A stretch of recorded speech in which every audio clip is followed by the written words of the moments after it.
প্রথম যে ব্যক্তি, এই ব্যক্তি স্বপ্নে দেখছে আগুন শীতকালে। শীতকালে আগুন মানুষের জন্য উপকারী, এর জন্য উপকারের ব্যাখ্যা দিচ্ছে, এর জন্য ওই লোক উপকার পাইছে। আর এই লোক আগুন স্বপ্নে দেখছে গরমকালে, গরমকালে আগুন হচ্ছে অপকারী, এর জন্য অপকারের ব্যাখ্যা দিচ্ছে, এর জন্য অপকার হয়ে গেছে।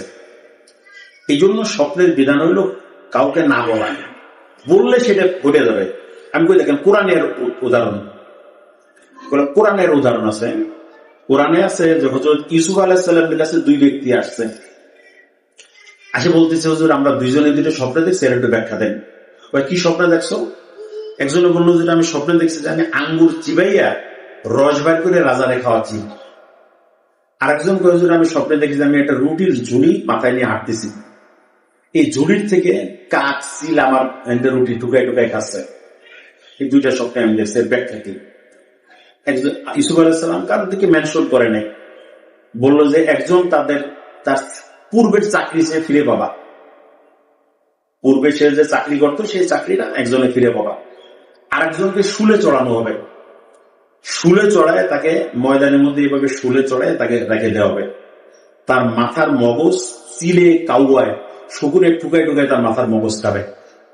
এখন যে লোক এই স্বপ্নে দেখছে ওই লোক তো ভয় পেয়ে গেছে, ভয় পেয়ে হুজুর আসলে আমি স্বপ্নে টপ্নে দেখি নাই, এমনি কইলাম। ইউসুফ আলাইহিস সালাম কয় ফাকুজিয়াল আমরু, তুমি স্বপ্নে দেখো আর না দেখো, কথা যেহেতু আমি বলছি সুতরাং এইভাবে ঘটে যাবে। এই জন্য স্বপ্নে দেখলে যদি কেউ কোনো ব্যাখ্যা দিয়ে দেয় ঠিক সেইভাবে ঘটে যাবে। এই জন্য শরীয়তের বিধান হইল যদি কোনো ভালো স্বপ্ন দেখে নিজের মধ্যে আলহামদুলিল্লাহ বলা, যাক আল্লাহ ভালো দেখছে। আর যদি কোনো খারাপ স্বপ্ন দেখে, কোনো ভয়ানক স্বপ্ন দেখে, তখন বিধান হলো 3 বার আউযুবিল্লাহ পড়া।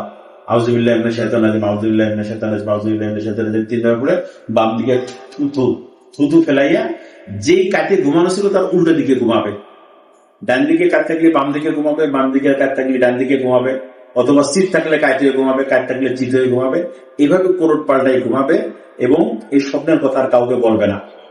এবং কোন স্বপ্ন দেখলে নিজের বউয়ের কাছেও না বলা, বউর কাছে বললে বউ আরেকজনে কবে, নিজের মনে মনে একটা ব্যাখ্যা করবে, ভালো জিনিস আপনার জন্য খারাপ হয়ে যাবে। এই জন্য কোন স্বপ্ন দেখলে শরীয়তের বিধান যে এমন কাউকে বলা যে লোক স্বপ্নের ব্যাখ্যা দিতে জানে। আর যে লোক স্বপ্নের ব্যাখ্যা দিতে জানে তার কাছে যখন আপনি বলবেন স্বপ্নের কথা, সে যদি আপনার ব্যাখ্যা দেয় ভালো কথা, আর যদি ব্যাখ্যা না দেয় চাপাচাপি না করা, যে হুজুর বলেন কি হয়েছে না হয়েছে, একটু বলেন না হুজুর, তাতে চাপাচাপি না করা। কারণ চাপাচাপি করলে সে যখন একটা কথা বলে দেবে ঠিক ঘটনা সেটা সেইভাবে ঘটে যাবে। এই জন্য স্বপ্নে দেখলে বিধান হলো ভালো কোনো জিনিস দেখলে